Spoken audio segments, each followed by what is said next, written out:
Muy buenas tardes a todos y todas.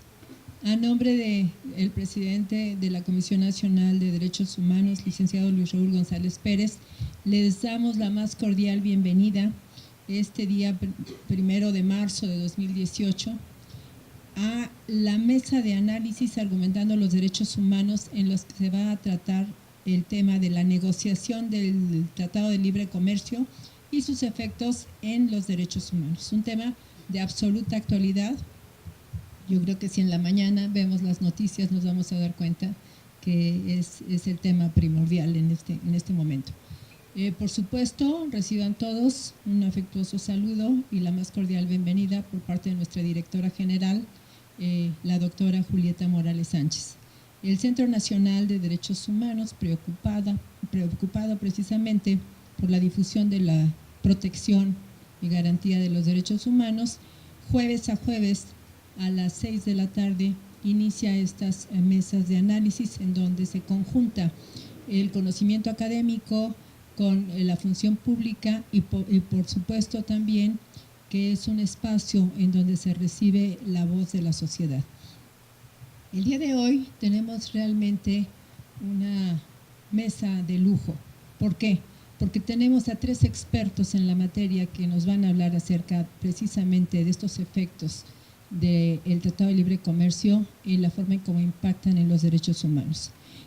Con nosotros se encuentra el maestro Carlos Ventura Callejas, el doctor Carlos Humberto Reyes Díaz y el doctor Jorge Vidker Velázquez. Va a hacer una intervención de aproximadamente 20 minutos de cada uno. Independientemente de que son ampliamente conocidos, vamos a hacer una breve reseña bibliográfica para la presentación de nuestros ponentes, y una vez que concluyan su intervención hay una sesión de preguntas en donde ustedes en el lugar donde están sentados o si no al lado tienen una papeleta para que si desean formular alguna pregunta a los panelistas pues lo anoten por favor. Al finalizar nosotros se los pasamos y ellos pues con toda gentileza nos van a hacer el favor de contestarlos.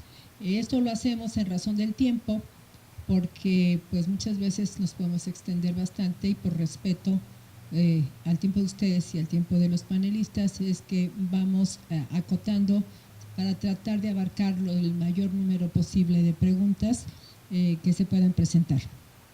Entonces vamos a iniciar la mesa de Argumentando los Derechos Humanos con la intervención del doctor Carlos Humberto Reyes Díaz. El doctor es obviamente doctor en Derecho por la Universidad Nacional Autónoma de México.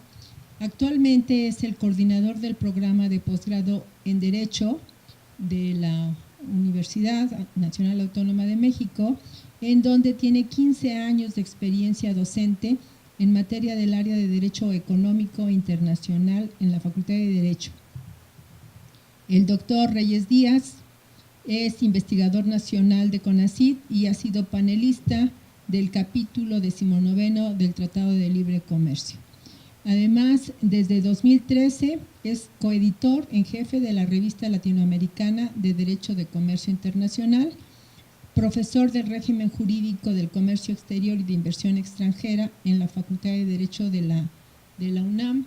Y bueno, esta es una apretadísima síntesis. ¿Por qué? Pues porque nuestro querido doctor es ampliamente conocido en el medio jurídico, tiene muchos años formando generaciones en el ámbito del derecho y independientemente de esto es una extraordinaria persona desde el punto de vista humano y un queridísimo amigo al que le damos la más cordial bienvenida.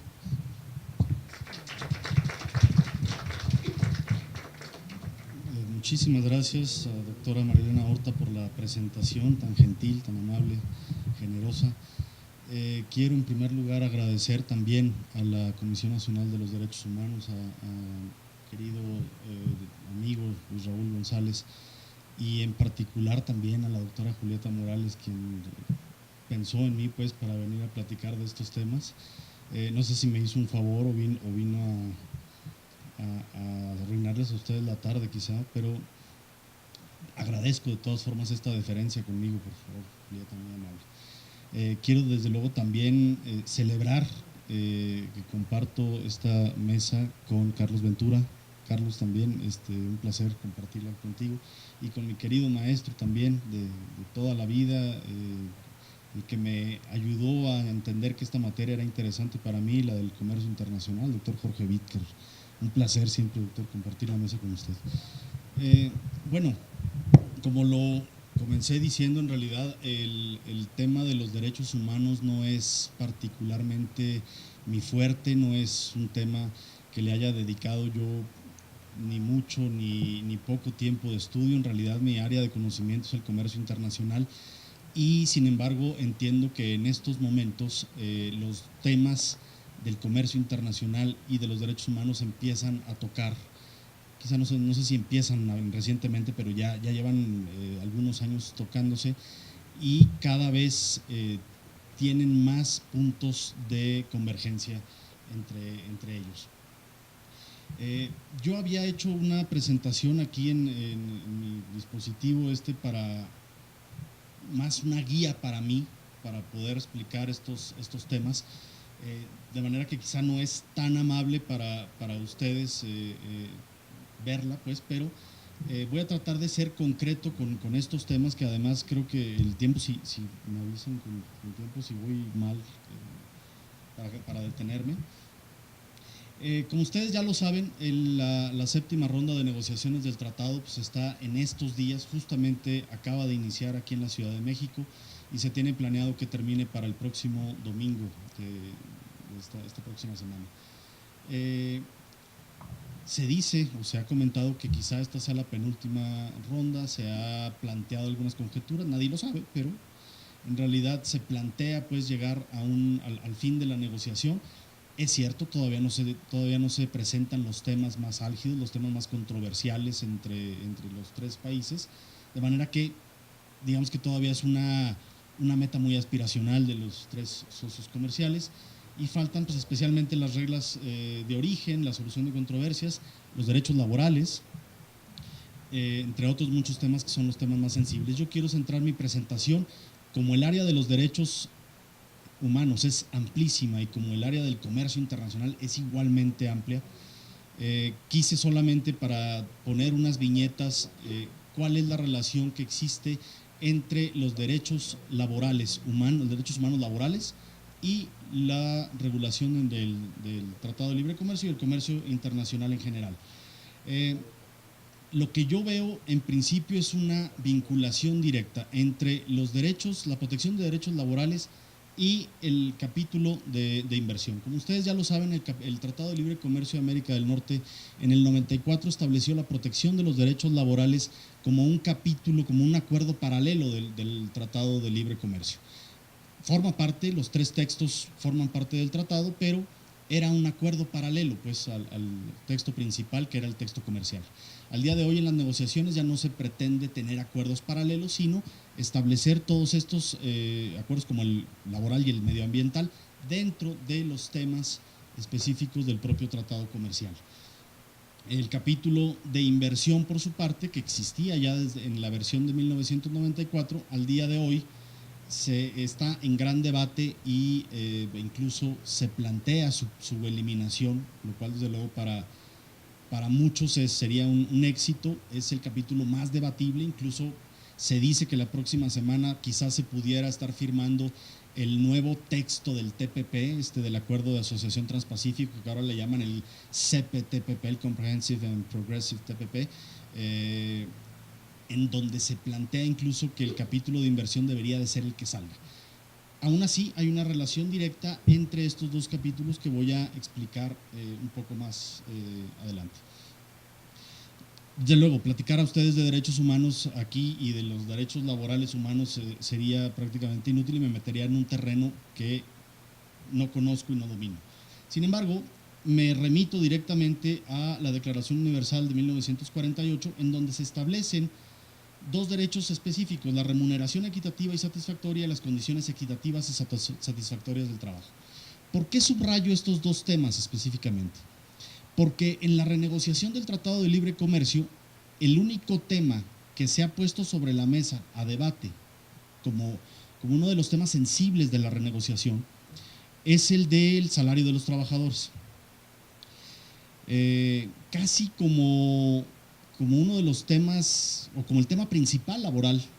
Y yo lo que en principio veo es que el salario de los trabajadores como un derecho laboral, que deberá de ser por supuesto equitativo y satisfactorio, como dice aquí, no es el único y quizá no es ni siquiera el más importante de los derechos laborales que están establecidos en el tratado o que se puede plantear en la mesa de negociaciones ahorita.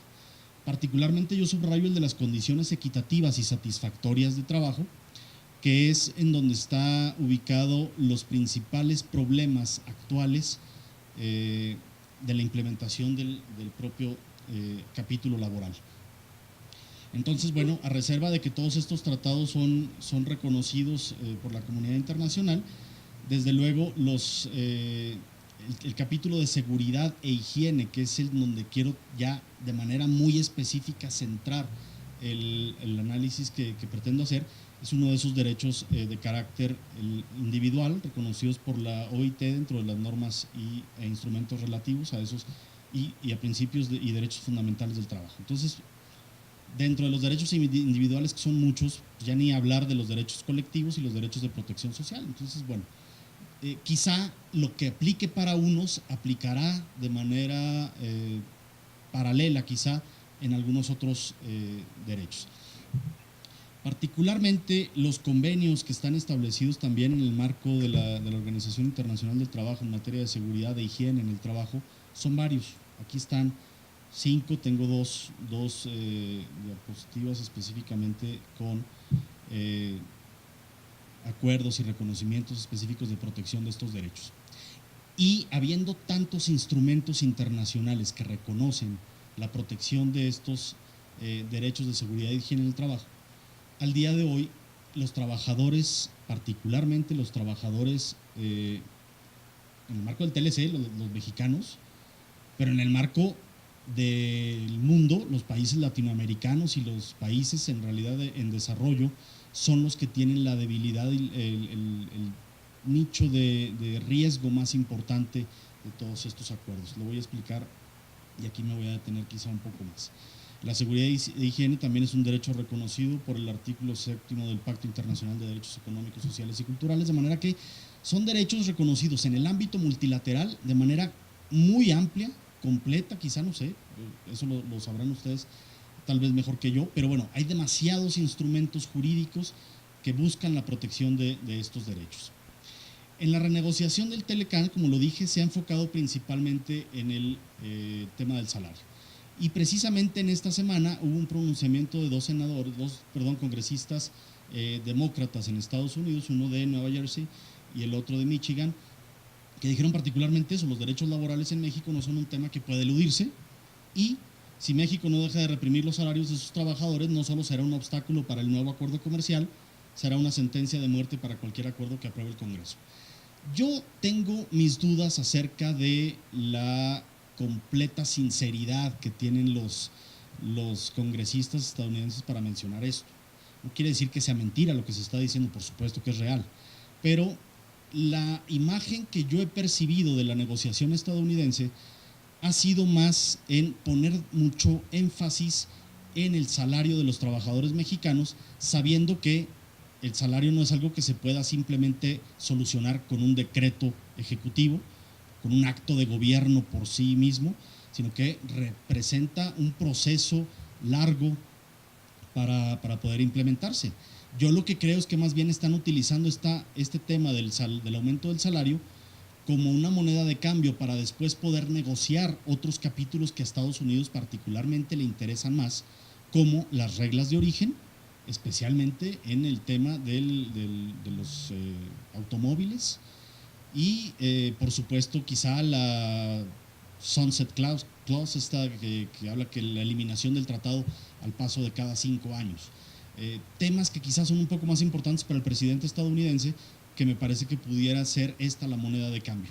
¿En dónde está el punto de debate? Yo traigo aquí dos casos que ustedes seguramente han escuchado en estos días también y que representan el vínculo irremediable entre los derechos, la protección de derechos de inversión y los derechos laborales. El primer caso es el de la empresa Dole, que fue recientemente demandada por trabajadores nicaragüenses en las cortes estadounidenses, precisamente porque resulta que esta empresa, que es una de las empresas bananeras más importantes del mundo, utilizó un fertilizante en los campos nicaragüenses que era perjudicial para la salud y que provocaba esterilidad en los trabajadores, en algunos casos cáncer. El fertilizante está prohibido para utilizarse en Estados Unidos. Y bueno, los trabajadores fueron asesorados por uno de estos abogados muy mediáticos estadounidenses que los utilizó como una acción de clase y que los ubicó a todos en una demanda que al final de cuentas terminó ganando en primera instancia algunos de los trabajadores a esta empresa. Unos montos aproximados de 6, 7 millones de dólares por cada trabajador. Desde luego era importante. El caso se fue después a una segunda instancia y tengo entendido que todavía no hay una decisión definitiva. Sin embargo, el punto que me interesa destacar aquí es que justamente estas empresas van a los países latinoamericanos, como también lo hacen aquí en México, propiciados incluso por el hambre de los gobiernos de traer inversión extranjera directa y ubicarla como de lugar en estos países. Y estas empresas tienen el atractivo de llegar a los países latinoamericanos porque hay derechos o protección de derechos de manera mucho más laxa que en otros países. Las autoridades no cuidan. Había un video en YouTube acerca del se llamaba justamente Bananas, que ahorita lo he estado buscando en YouTube y parece que Dole hizo un esfuerzo importante para eliminarlo de todas las búsquedas, en donde precisamente se veía a los trabajadores en condiciones completamente insalubres, sin calzado adecuado, sin protecciones de guantes, tapabocas, nada absolutamente. Entonces, sin ningún tipo de condición o con las condiciones mínimas laborales, utilizaban o realizaban este trabajo porque se les pagaba bien, pero la repercusión directa iba en torno a las enfermedades que se les provocaba. Un tema también muy sensible porque el hecho de que una persona pueda estar enferma tenga esterilidad o se le pueda producir cáncer, es muy difícil comprobar la causa y el efecto. No hay manera de científicamente identificar este fertilizante te produjo esto. Puede ser una condición específica, pero eso ayuda mucho a todas estas empresas. Por supuesto, como lo dije, la empresa lo perdió en primera instancia y ¿me falta cuánto? Sí. Bueno, el otro caso que también lo veo de manera muy breve, que salió también esta semana, el caso de Nabisco, el caso de la empresa Mondelez, que trajo su empresa de Estados Unidos y la ubicó en Nuevo León con los mismos efectos. Los trabajadores, o lo que se dijo, incluso lo dijo en algunos pronunciamientos Donald Trump, que no volvía a comer él nunca más una galleta Oreo por la cantidad de químicos que tiene involucrados y por los efectos dañinos en la salud de los consumidores, por supuesto, pero nadie ha puesto mucho énfasis en los derechos laborales. Los trabajadores igualmente están operando a razón de 14 químicos para la producción de las galletas Oreo y las galletas Ritz, también con las mismas condiciones insalubres, sin ningún tipo de protección. Y lo que sucede con el manejo de estos químicos es que, por lo menos a simple vista, quema la piel y a partir de ahí se producen enfermedades en todos ellos. El diacetilo, como lo dice aquí, es uno de los principales ingredientes que causan daño en los consumidores, pero el manejo específico para la elaboración de las galletas es igualmente dañino. Empieza a ser un escándalo, pues, porque además también los ingredientes son cancerígenos y que pudieran estar poniendo en grave riesgo, pues, a los trabajadores. Aquí en México nosotros no tenemos una regulación específica que ayude, pues, habiendo tantos convenios internacionales de protección, de seguridad, de higiene en el trabajo, no hay regulaciones efectivas que ayuden a todos esos trabajadores. Y por lo mismo, se está privilegiando, gracias al Tratado de Libre Comercio, la atracción de inversión extranjera directa, y para nosotros conviene más que lleguen estas empresas aquí porque generan más fuentes de empleo, porque generan mayor estabilidad, dinamismo, desarrollo de ciertas regiones económicas del país, pero digamos que el efecto secundario, o quizá primario, si lo vemos desde la óptica de aquí, es justamente el daño en la salud de los trabajadores. Este aspecto que también se ha mencionado mucho, las empresas justamente se mueven a lugares en donde la mano de obra es barata y donde no hay un sistema que aplique la ley, en el caso de México. Bueno, aquí yo había dicho 14, son entre 18 y 20 químicos los que se manipulan diariamente por los trabajadores sin ningún tipo de protección para su manejo y, por supuesto, con un grave riesgo pues, laboral. ¿En dónde quiero poner finalmente? Bueno, estos son solo 2 testimonios que dijeron algunos de los trabajadores. ¿Y en dónde quiero centrar ya como último? ¿Me quedan 3? Solo para redondear quizá la idea. El debate está ahorita en si se elimina el capítulo de inversión que prácticamente establece la posibilidad de que las empresas o los inversionistas extranjeros demanden al gobierno mexicano por violaciones de derechos de inversión, violaciones de derechos muy particulares que no están contenidos en leyes nacionales de ningún país. Son derechos como el nivel mínimo de trato, que involucra el trato conforme al derecho internacional, incluido el trato justo y equitativo y la protección y seguridad plena de las inversiones. Eso no está en artículos, esos son principios generales de derecho internacional, de comercio internacional o de inversión. La protección y seguridad plena es uno de ellos, la expropiación indirecta de las inversiones a partir de la erosión que un acto gubernamental ocasiona en los derechos de los inversionistas, entre otros, por mencionar solamente algunos. Entonces, esos derechos que no están contenidos en leyes nacionales están contenidos en los tratados de inversión y al permitirle a un inversionista extranjero demandar al gobierno nacional, a cualquier gobierno nacional, se demanda no al gobierno, perdón, se demanda al Estado, pues el gobierno es el responsable directo de esto. Al tener la posibilidad de demandarlos, implica que pueden ser acreedores, después de comprobar la violación de sus derechos de inversión, de demandas multimillonarias. Ha habido muchos ejemplos de esto. Ecuador justamente se salió del Banco Mundial precisamente por una demanda que perdió contra una empresa petrolera. Ahora recientemente vimos la controversia que ganó por otro lado Uruguay en materia de tabaco, la controversia de Philip Morris contra Uruguay. Por el otro lado, Canadá le ganó a un inversionista otra demanda en materia de patentes farmacéuticas, el caso de Eli Lilly contra Canadá. Y en fin, ha habido casos en donde ha ganado el inversionista, ha habido casos en donde gana el Estado. Sin embargo, cuando pierde el Estado, pierde cantidades multimillonarias, miles de millones de dólares que representan una pérdida muy grande para los países. De ahí que precisamente se busca eliminar el capítulo de inversión del Telecán. Pero desafortunadamente aquí yo estoy vinculando el capítulo de la protección de inversiones y la protección de los derechos laborales. Si se elimina el capítulo de inversión, nadie está hablando por ningún otro lado acerca del fortalecimiento de los derechos laborales para que existan con Tratado de Libre Comercio en su renegociación, o incluso si se acaba el Tratado de Libre Comercio, creo yo, se estaría eliminando incluso un mecanismo de presión para el gobierno mexicano para fortalecer estos derechos laborales que son indispensables pues para la regulación actual.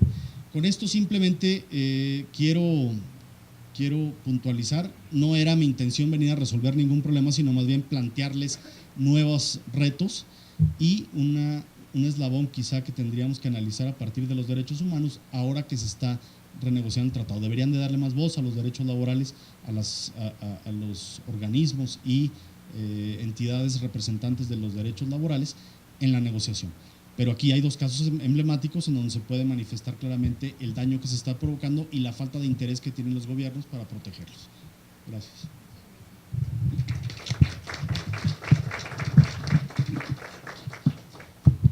Pues yo yo creo que el objetivo del doctor se logró, ¿verdad? Todos nos llevamos esta inquietud de la protección de los derechos laborales y obviamente en el ámbito de la seguridad e higiene, pues ¿qué es lo que buscamos? Una protección real y una remuneración equitativa y satisfactoria, como él lo manejaba. Y a veces vemos el Tratado de Libre Comercio como algo muy ajeno a nosotros cuando realmente está impactando en el hacer cotidiano de todos y cada uno de nosotros. Ahora vamos a escuchar al maestro Carlos Arturo Ventura Callejas, quien es coordinador general del Centro de Derechos Humanos Fray Francisco de Vitorio, o también conocido como Centro Vitoria, organización que ha defendido los derechos humanos en México y Centroamérica desde hace 3 décadas. El maestro Ventura estudió sociología en la Facultad de Ciencias Políticas de la UNAM, participa activamente en espacios de diálogo y encuentro como Por México Hoy y la campaña Sin Maíz No Hay País, donde es parte de la demanda colectiva contra el maíz transgénico. Ha sido acompañante de varias generaciones de la Escuela para Jóvenes Defensoras y Defensores de Derechos Humanos del Centro Vitoria. Este Centro de Derechos Humanos forma parte de la Convergencia México Mejor Sintel-Decan, espacio de organizaciones sociales que ha venido denunciando las afectaciones a derechos humanos y que ha causado libre comercio en los países, sobre todo en los países más pobres. El maestro Ventura Callejas es un luchador social que está en el día a día siempre impactando en lo que es la defensa de los derechos humanos. Bienvenido, maestro. Bueno, digo, lo que uno tiene que hacer por lo general en estos espacios es agradecer por el espacio, pero hoy yo agradezco doblemente porque además aquí al Senade nos convoca a dialogar sobre un tema muy oportuno por la semana que enfrentamos en el proceso de renegociación, pero además porque nos invita a dialogar con académicos, ¿no?, como el doctor Bitker o el doctor Reyes, que son sensibles a los temas que desde la sociedad civil, de organizaciones, movimientos hemos venido empujando.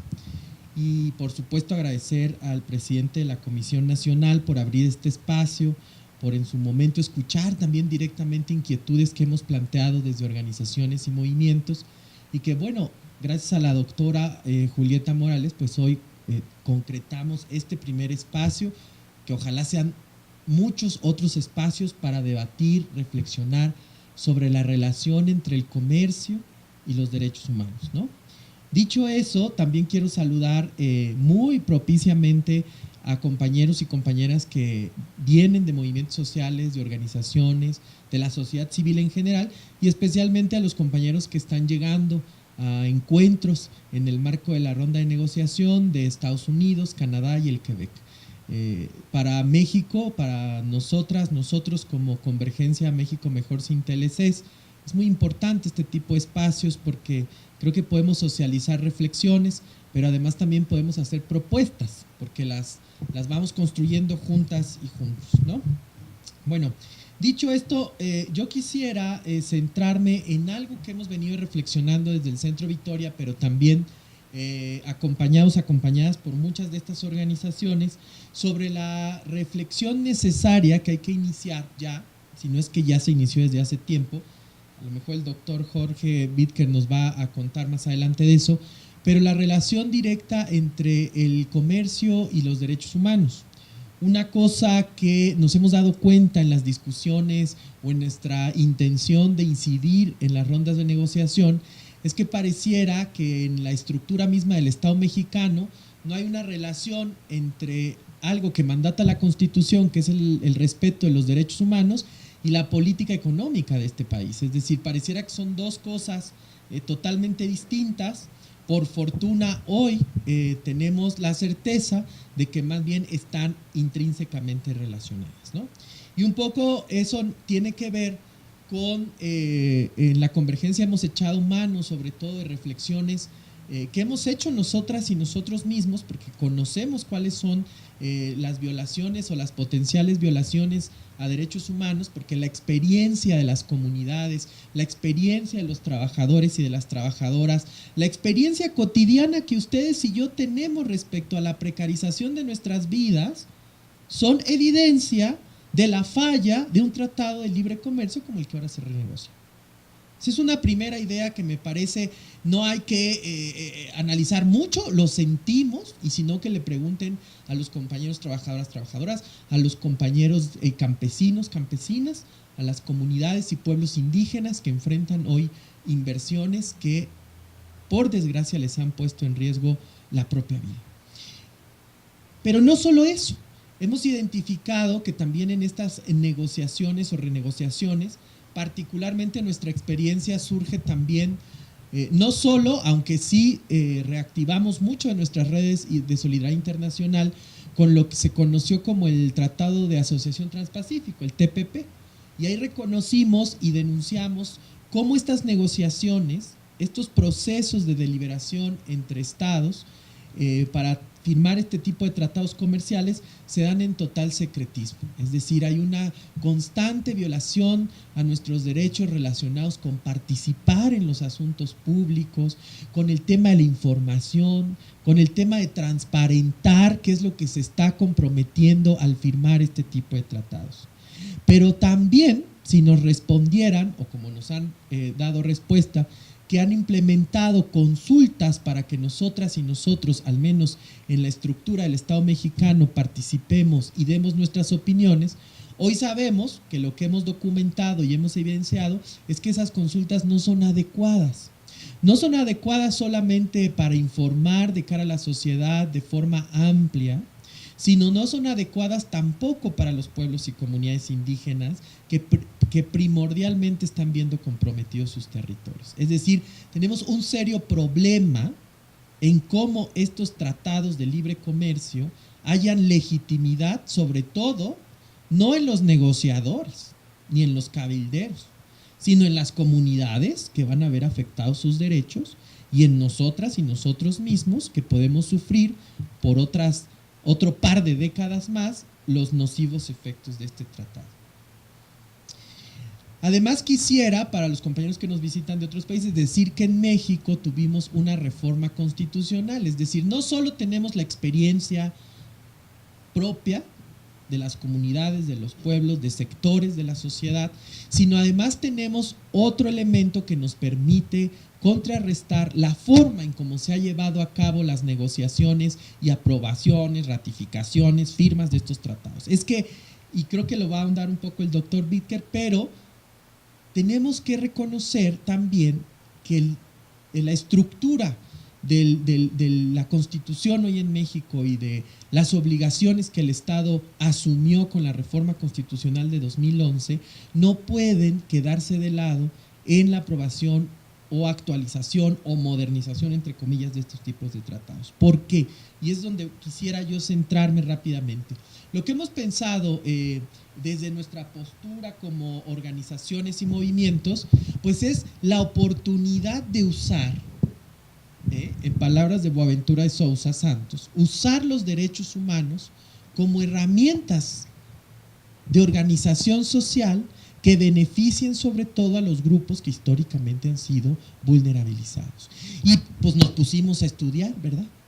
Porque luego en los movimientos no se crean ni en las organizaciones, sí que arrastramos el lápiz, sí que nos metemos a conocer nuestros derechos, contrario a lo que las instituciones piensan.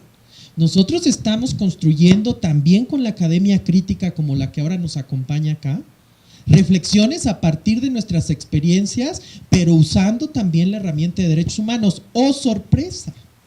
Porque el Estado mexicano entonces también no solo se enfrenta a una reforma constitucional, sino a una posibilidad de uso de los derechos humanos desde las propias personas y los grupos organizados. Y eso es lo que estamos haciendo. Y lo que descubrimos en esto es que efectivamente en el sistema internacional de derechos humanos, lo que se conoce como el derecho internacional de derechos humanos, hay declaraciones muy contundentes, efectivas, clarísimas, que los estados deberían de tomar en cuenta en procesos de renegociación, sea del Telecán, o sea del Tratado de Libre Comercio con la Unión Europea, o sea lo que quieran hacer en la Alianza Asia-Pacífico. Y yo me voy a centrar en un experto independiente que es Alfred de Zayas, y de la relatora, que hay que leer los informes de la relatora Victoria Tauli de Pueblos Indígenas. Y estas dos personas, que tienen un mandato por el sistema de Naciones Unidas para observar estos temas, han dicho efectivamente que los tratados de inversión, sean cuales sean, multilaterales, bilaterales y toda la clasificación que hay de los tratados, es importante que los estados parte tomen en cuenta varias cosas. Y aquí me voy a centrar en lo que han dicho respecto al Estado, es decir, el Estado en su conjunto.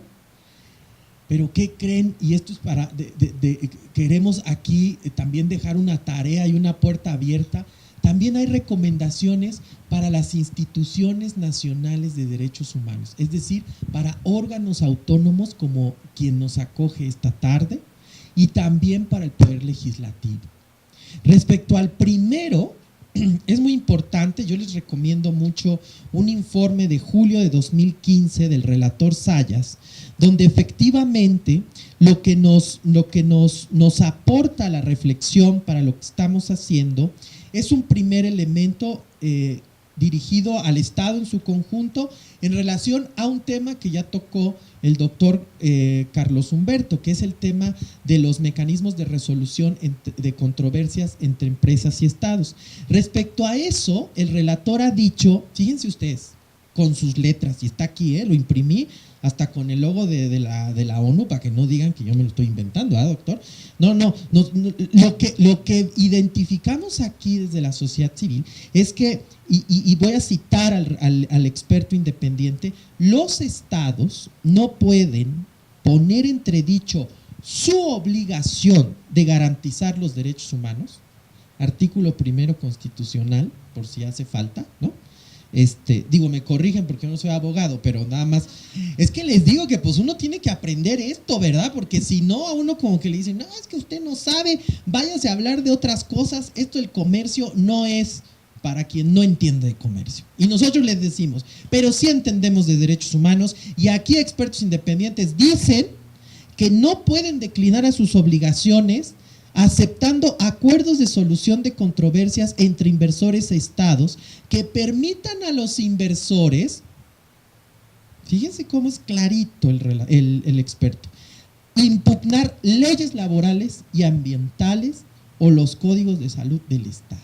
Que esa es una cosa que nos ha unido a muchísimos movimientos. Aquí está Melinda, ¿no? ¿Cuánto lo hemos discutido con los compas de Estados Unidos, de Canadá, del Quebec, de Argentina? Es que esto es un movimiento global, donde decimos, ya no podemos seguir permitiendo que el uso faccioso y discrecional de este sistema de derecho, que es inconexo con cualquier otro sistema internacional de derechos humanos o del corpus internacional, se siga usando para despojar a las personas de sus derechos humanos.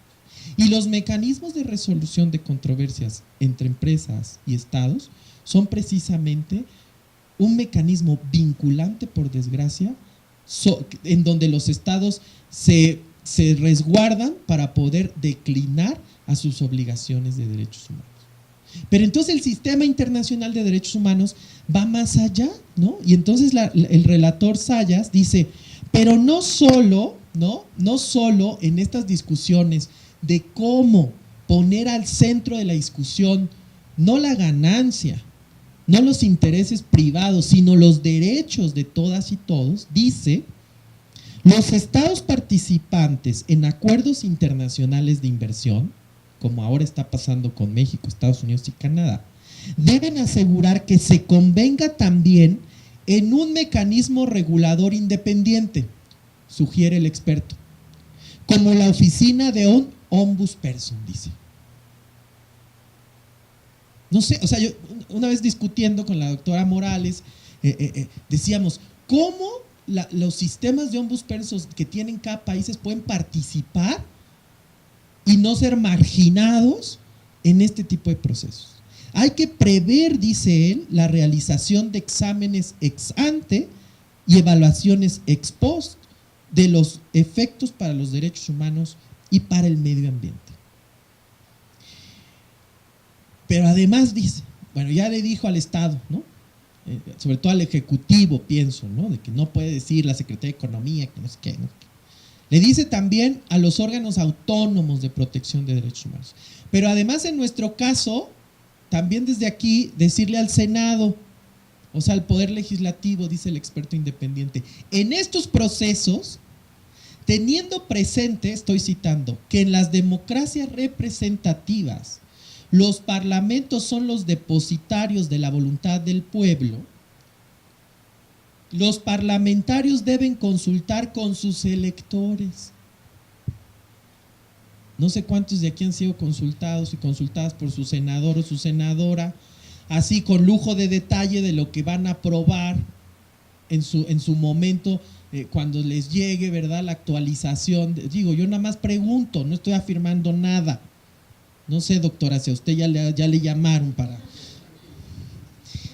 Deben consultar a sus electores, informarles activamente y recabar la opinión de todos los sectores de la población, particularmente los que probablemente se vean afectados por los acuerdos internacionales de inversión.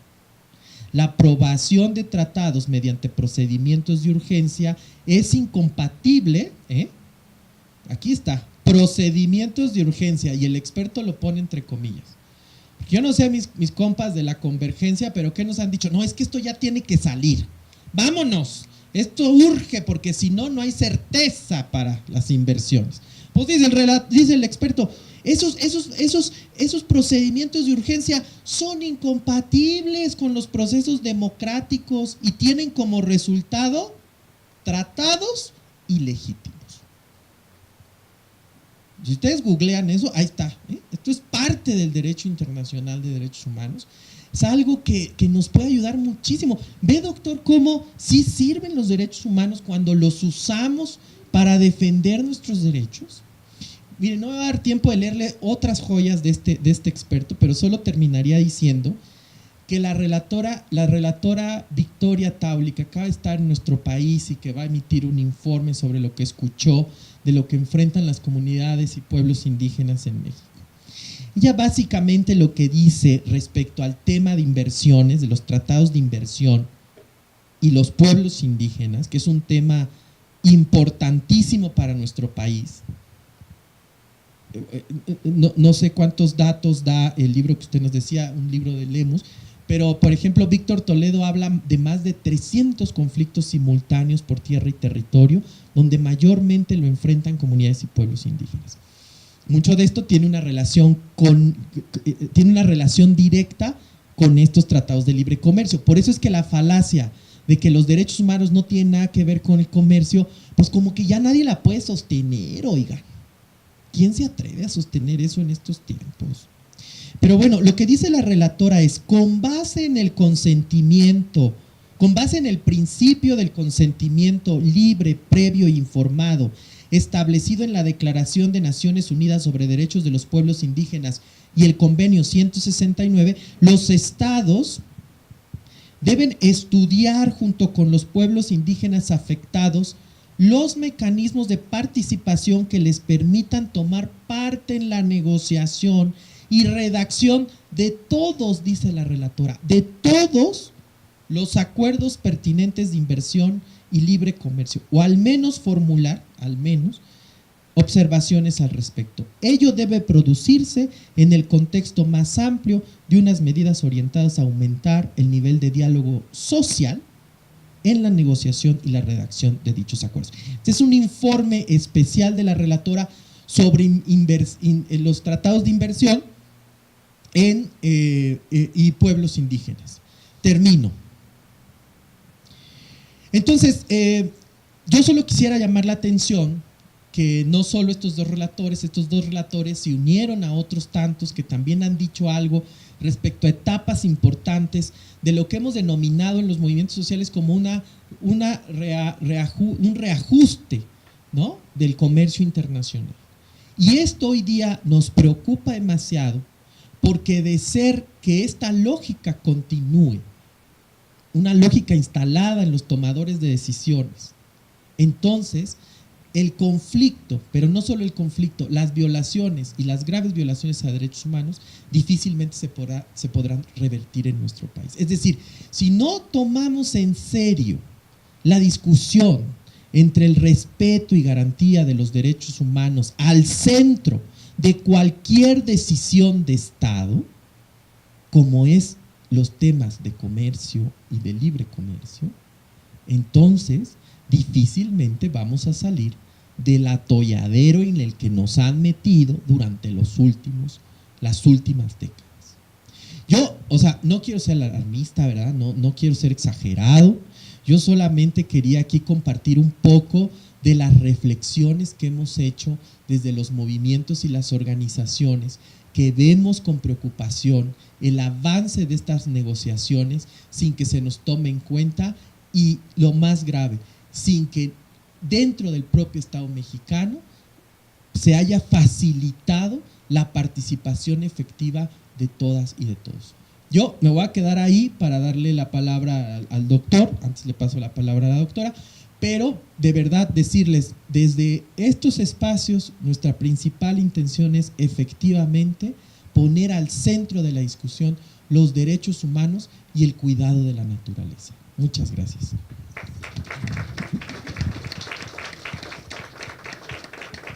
Le agradecemos al maestro Ventura el aprovechar precisamente estos espacios que la Comisión Nacional de los Derechos Humanos abre para la participación de la sociedad civil y que nos haya compartido estas reflexiones, porque realmente junio de 2011 fue un parteaguas dentro del desarrollo de del ámbito jurídico en nuestro país.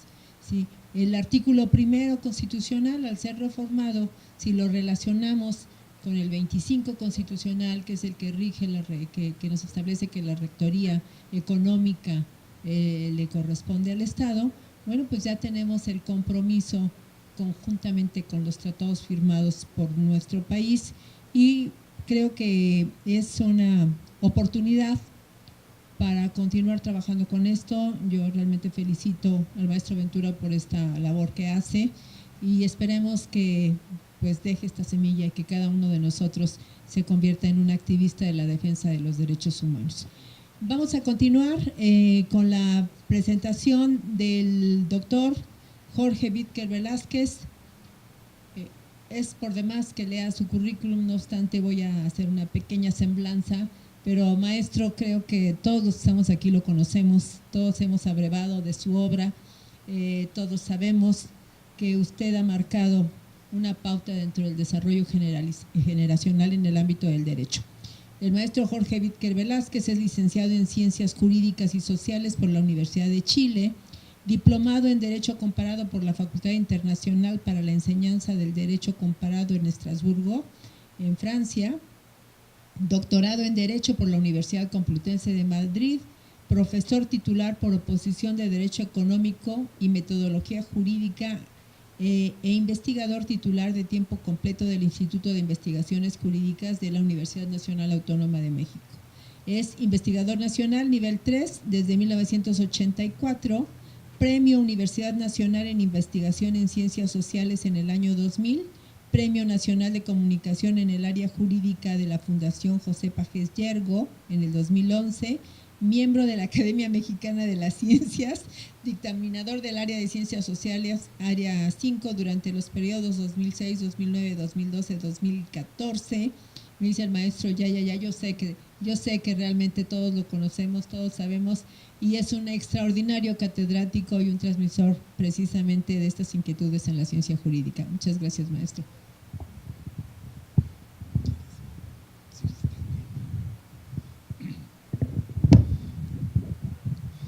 Bien, buenas tardes. En primer lugar, yo quiero agradecer la invitación del presidente de la comisión y de mi querida amiga Julieta, directora del centro, por darnos estos espacios para intercambiar puntos de vista de un tema yo dijera, como laboratorio social, nunca había sido tan evidente el drama de los derechos humanos en nuestro país. Sin embargo, dicho tema, como tantos otros, se encuentran en el limbo porque, obviamente, los intereses que han provocado el drama no tienen ningún interés en transformar esta situación. Comparto esta mesa con excelentes expositores y amigos, ¿sí? De tal suerte que me siento como en casa, doctora Julieta. Muchas gracias. Yo quiero resumir porque me han realmente abonado bastante las ideas que yo traigo y preparé para esta ocasión. Quiero decir que la negociación o renegociación del tratado, llamémosle TLC 2, que es el actual, es cualitativamente distinto al tipo de tratado 1 que negociábamos como país en 1993. Con todo, allí en el 93 se plantearon 3 principios que después de 24 o 25 años de vigencia dejan bastante que desear desde el punto de vista en que estamos trabajando del interés nacional y de los derechos sociales y de los derechos humanos. 3 principios que están ahí estampados y que obviamente en el TPP seguramente se van a reproducir, que tiene que ver con un principio de universalidad, es decir, todo tipo de mercancías se manejan con el mismo criterio, los servicios absolutamente todos se manejan con los mismos principios y criterios, de tal suerte que en este concepto de universalidad las computadoras son igual al maíz, a la cadena alimenticia, en fin. Eso es lo que se llama principio de universalidad, que se expresa por primera vez en un famoso tratado norte-sur, porque siempre los tratados habían sido sur-sur. Un segundo principio es que a lo anterior se suma una supuesta igualdad de los países que suscriben el tratado. Se acabaron las diferencias de tantos años de lucha en la comunidad internacional entre países en vías de desarrollo, países desarrollados, países atrasados, en fin, eso se acaba. Todos somos iguales. Cuestión de ver nomás los ingresos per cápita tan distintos de los 3, pero simplemente se aceptó formalmente que somos iguales. Y tercero, que tiene mucho que ver con lo que planteaba el doctor Carlos Reyes, la nivelación progresiva de salarios de México a los otros socios en el año 93 cuando suscribimos el Telecán. Fíjense ustedes que estos principios en 24 años, que yo tengo que hacer esto, generalmente me lo hacen a mí. Yo soy muy flojo. ¿Está bien?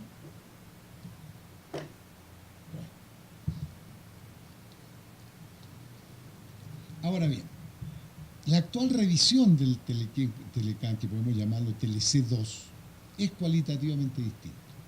¿Sí? ¿Por qué? Porque ya los negociadores, me imagino que tienen en sus respectivas asesores allí presentes, que estamos frente a una nueva fracción, la 10ª que se le agregó al artículo 89, que tiene que ver con los principios de política exterior de México, y en donde en la fracción 10ª expresamente se dijo: los tratados que se suscriben tienen que tener una absoluta observancia al respeto de los derechos humanos. Eso no estaba en el TLC 1 del 93. Ese es un primer elemento cualitativo. Pero hay otro. Ya se ha mencionado mucho. En el año 2011 incorporamos, ¿no es cierto?, los derechos humanos, artículo 1 de la Constitución, en donde ya quedó un mandato claro de que, sobre todo la fracción 3ª, ¿no es cierto?, que toda autoridad, ¿sí?, tiene que tener la obligación de respetar, promover los derechos humanos, bajo principios de progresividad, de indivisibilidad, en fin.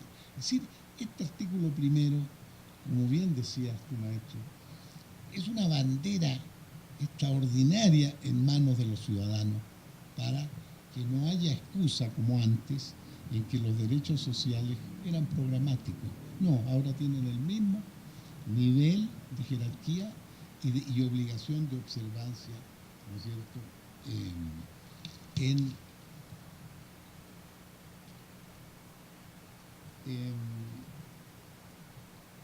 en materia del derecho interno, que ya se incorporaron estos principios obligatoriamente. Ahora bien, en este sentido, podemos decir que ya cualitativamente esta renegociación es distinta. Las cosas cambiaron y entonces no podemos, como sociedad, ¿sí?, aceptar, ¿no es cierto?, cláusulas que sean flagrantemente violatorios de estos mandatos constitucionales expresos. Ahora bien, en materia de, yo dijera, de derechos internos nuestros, está muy claro que ya los tratados forman parte del derecho interno y que la Constitución en su artículo primero lo hace vinculante. Ahora bien, yo me pregunto, a nivel del derecho, que aquí hay un experto, el doctor Carlos Reyes, en materia de derecho del comercio internacional y específicamente de derecho de las inversiones, está un principio que se llama el principio de trato justo y equivalente, que se debe dar a las sociedades de capital extranjero, ¿sí?, en los países receptores o huéspedes.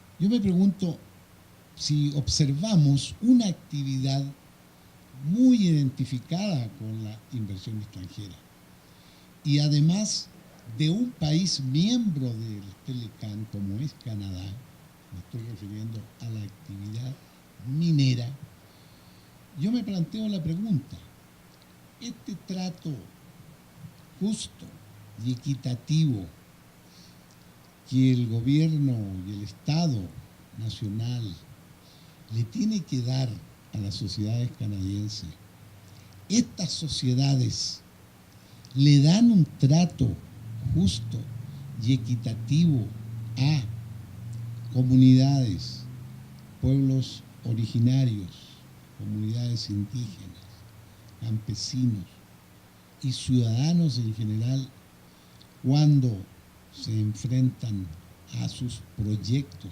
concretos de aplicación de esas inversiones? Hay un texto que, como estamos recomendando, debe ser de lectura obligada, de un periodista que obviamente, para creerle, ya demostró que estuvo preso. Escribió un libro que se llama México a cielo abierto,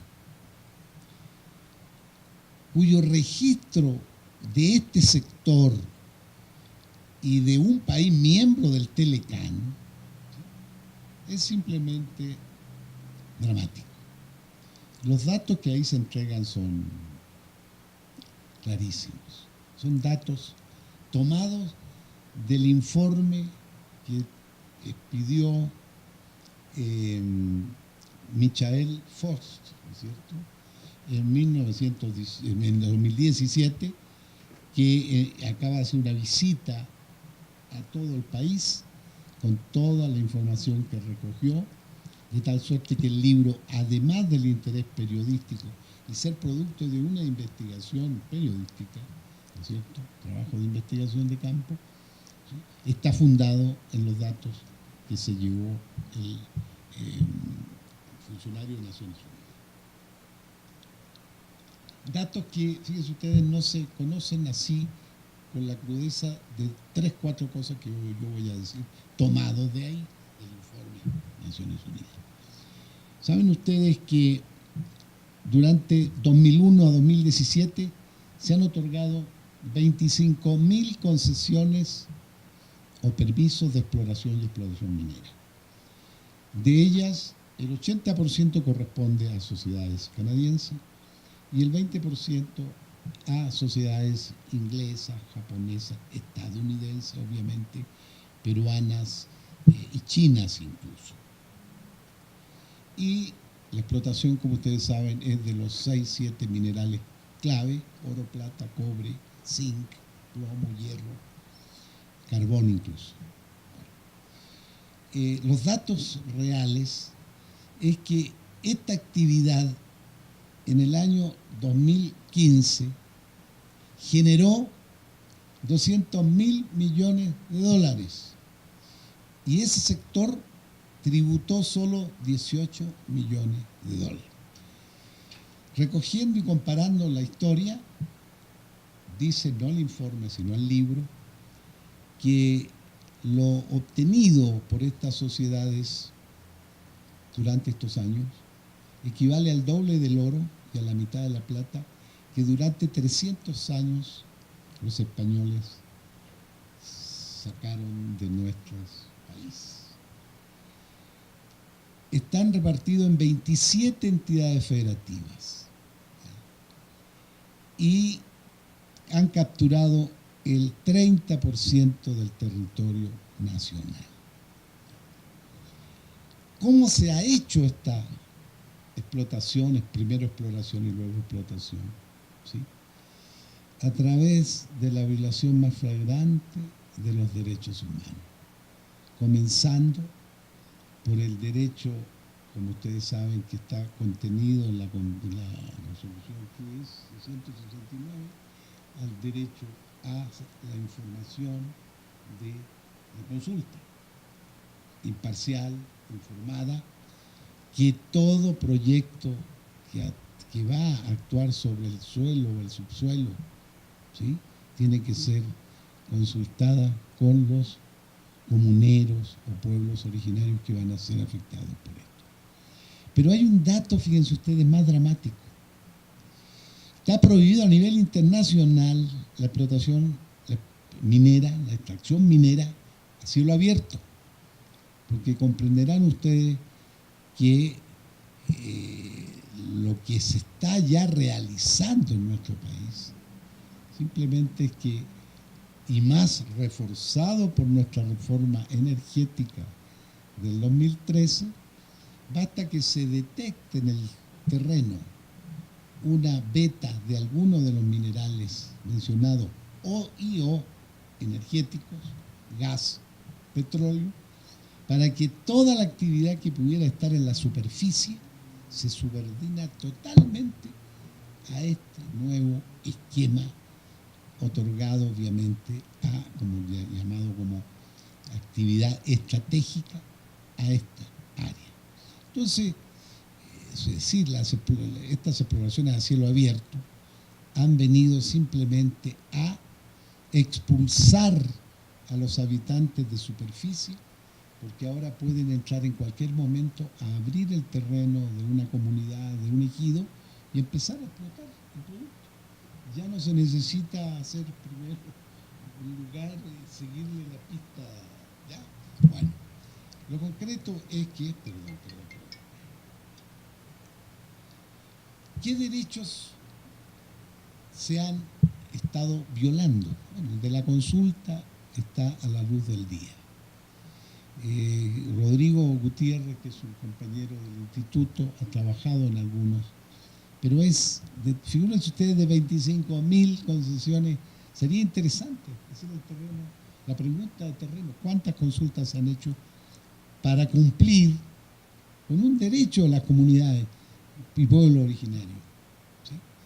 Luego está el derecho al ambiente sano. Al ambiente, digamos, nomás. No le agreguemos sano porque es demasiado lujo eso. ¿Ya? El derecho al agua. ¿Sí? ¿Y qué decir el resto? ¿verdad? El derecho a la salud, el derecho a la vivienda, el derecho a la educación. Se ha comprobado, según el texto, que hay 30.000 pobladores, ¿sí?, desplazados de sus lugares, ¿no?, con ocasión de estos proyectos de infraestructura que se les denomina. Fíjense ustedes, datos estadísticos que estos no se difunden. Es muy difícil atacar la violencia y la inseguridad en las 27 entidades federativas donde están estas explotaciones mineras, básicamente, porque hay una correlación entre la violencia, el número de homicidios y delitos de la delincuencia organizada con las explotaciones mineras. Porque como lamentablemente la fuerza del capital y su desnivel con los pobladores, es fácil entender que no hay policía municipal, no hay policía estatal, no hay policía federal, ni menos, con todo respeto, el ejército, ¿no es cierto?, ni las Fuerzas Armadas, que se van a poner en función de los defensores de su tierra y de sus recursos. Entonces allí se ha dado una situación de criminalidad tremenda, en donde el derecho de piso es una cuestión que está a diario documentada, ¿sí?, entre la protección a estas inversiones mineras y el derecho de piso que estas propias empresas mineras le pagan a la delincuencia organizada para que cumplan el papel de guardias blancas, porque no hay, ¿no es cierto?, policías que se jueguen, porque la lucha de los pueblos indígenas, comunidades, etcétera, son conflictos colectivos muy fuertes, en donde solo con la represión es posible detenerlos. De tal suerte que en este sector, y como les digo, les recomiendo ese libro, no creo que sea invento, porque los datos están todos sustentados en el informe de Naciones Unidas. Por eso que es imposible hablar de un libre comercio, del Tratado nuestro 2, Telecán 2, sin tener a la vista que ahora ya no es el Tratado 1 de 1993, sino que ahora hay responsabilidades en todos los planos de parte del Estado Nacional para proteger los derechos humanos, especialmente los derechos sociales. Muchas gracias.